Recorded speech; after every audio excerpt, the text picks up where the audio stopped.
तिमीलाई के थाहा यो मनको व्यथा मायाको पीडा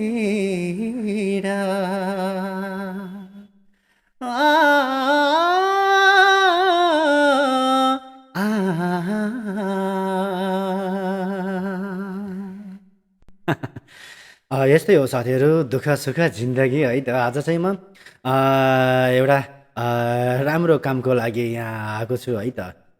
त्यो काम चाहिँ के हो भनेपछि एउटा दिदीको हेल्प गर्नलाई म यो ठाउँमा पुगेको हो। एकदमै राम्रो दिदी हुनुहुन्छ उहाँ है।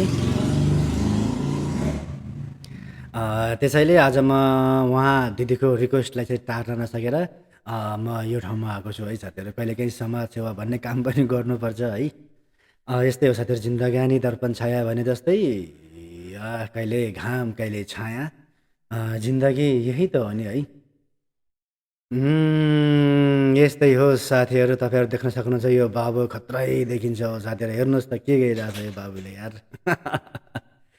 ल है त, ऊ बाबु चाहिँ खत्रै छ है साथीहरू। यस्तै हो जिन्दगानी।